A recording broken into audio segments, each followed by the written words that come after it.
The 309th AMARG stores the world's largest collection of military aircraft here in the Arizona desert. I like to call this the ugliest plane out here, the YC-14. It was an aircraft that never went into production. 800 mechanics work nonstop, reclaiming critical parts and regenerating aircraft so they can go back into service. I can't just pull over an airplane like you can a car, and we have to make sure that these aircraft are safe to fly. Our goal is not to be like a cemetery for the aircraft. That's Colonel Barnard. She's served 25 years as a U.S. Air Force aircraft maintenance officer. As a commander here, I am in charge of the whole operation. The assets stored here are worth somewhere between $34 and $35 billion if you were to try to replace them all. It's a big number. She took us inside this massive facility to see how these military planes get a second chance at life. AMARG got its start back in 1946. After World War II, the Army needed a place to store old planes. They chose Davis-Monthan Air Force Base, here in Tucson. With nearly 2,000 football fields worth of open desert, there was plenty of space. We're known worldwide as the Boneyard. Our guys take pride in being Boneyard Wranglers. Arizona has the perfect weather for storing these assets. It's hot, there's little rainfall, no humidity, and the soil? It's as hard as concrete. So planes won't sink. The dryness as well as the lack of acidity in the soil prevent corrosion on the assets. Aircraft come here from the Department of Defense, military, other government agencies, and foreign allies. We have about 3,100 airplanes. The planes are mostly military. They come from the Air Force, the Navy, the Army, and the Marines. We have over 80 different types of airplanes here. Planes and helicopters arrive and are lined up in sections. So we're driving down Display Row here, or Celebrity Row as some people call it. We do have a sense of humor here. That's our stealth aircraft, which is actually just Wonder Woman's jet. The LC-130s have skis along with their landing gear so they can land down in Antarctica and support the National Science Foundation all across that continent. We're coming up on a NASA aircraft. It's affectionately called the Vomit Comet. Some aircraft will be here for weeks before they're called back into service. Other aircraft can be here for 50 years, similar to this A4 Skyhawk. Each plane goes through a preservation process before it's put in the desert. Those that may fly again are re-preserved every 4 years. They're defueled, then oil is pumped through the engine to preserve it. The black material that we have on here is the base layer that seals up the aircraft. And then later, as you can see the rest of the aircraft around here, the coats on top are white, and those white coats will reflect the heat, so it better preserves the assets all on the inside of the aircraft. Like the inside of the C-5A Galaxy. Inside of the C-5, it's the largest cargo aircraft in the Air Force inventory. I have deployed on these. One of 6 deployments Colonel Barnard's had to Afghanistan, New Zealand, and Antarctica. And we can fit 3 HH-60 helicopters and a lot of our equipment that we need, as well as all our maintainers. We have just over 60 of them here. And every one of them needs 72 tie downs. Airplanes are designed to fly, and when it gets a little breezy out here, we want to make sure they stay parked. But not every plane just sits around collecting dust.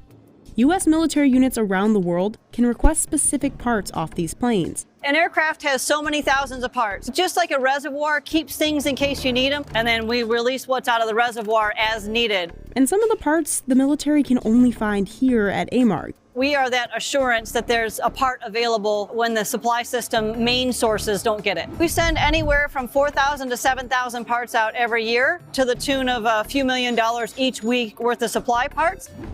Scott and James here are removing the engines from the back of this T-38 as a reclamation effort because these have been requested to go back into service. So once the crews reclaim the parts out in the desert and bring them into the end of this building, they get washed, they get non-destructive inspection, and they're going to pack and ship these right out the door as fast as we can. But sometimes, instead of being used for parts, an entire plane will be regenerated, meaning they'll pull it out of the desert and wash it down. We have to remove all the coatings that are used to preserve the aircraft out in the desert.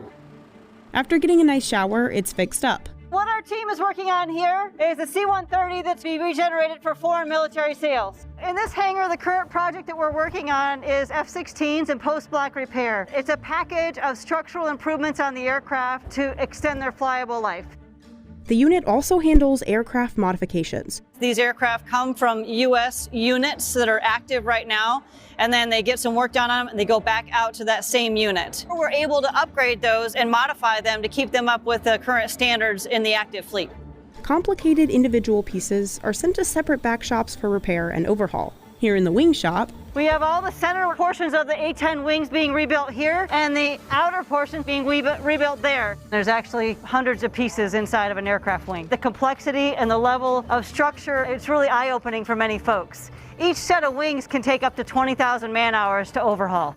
Once parts are fixed, they go through a thorough inspection. We're here in the non-destructive inspection area. Pete's working on a fluorescent dye penetrant. It's basically a liquid that absorbs into cracks, and we can apply a black light to it, and you can see there's a crack right here that shows up. This crack right here on this part in the landing gear could cause catastrophic failure on the landing gear. Not a single crack on an entire plane can get past this team. We have to make sure that these aircraft are safe to fly so that we protect that asset and we protect the aircrew that's inside of that asset. So the stakes are pretty high. Once fixed, the planes go through a rigorous final flight test. Pilot Scott Thompson is testing these regenerated F-16s. I will take them out to the airspace just south of here, close enough to where if I do have a problem, I can get back onto the ground immediately and pretty much put them through the ringer. We test flight controls and the handling and the engine performance and all the systems on the plane pretty extensively at all altitudes. They go out to become full-scale aerial targets. That's a happy ending for a plane pulled from the desert here at AMARG. But for other aircraft, this is the end of the line. The planes marked with a big D go through pre-demilitarization and then are destroyed by a third-party contractor. So these are guys that work the D-mill and they prepare aircraft for disposal. Well, and I will get out of the way of the crowbar. Okay. I'm pretty good at destruction too, but you guys are being super careful about it, which you should be.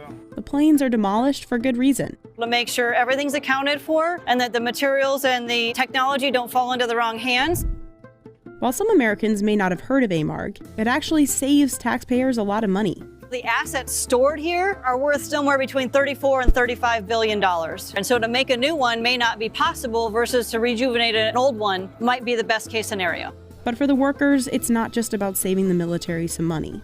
It's also about giving these planes another life. A lot of these airplanes haven't flown for a very long time. I flew a lot of them operationally back in the day. It's great to get back in them and bring them back to life. These airplanes have a lot of stories to tell, and it's wonderful to spend time with them and think about that. There are very few of us military that are lucky enough to be assigned here. It's just a joy to be able to work with these people every day and be around these airplanes.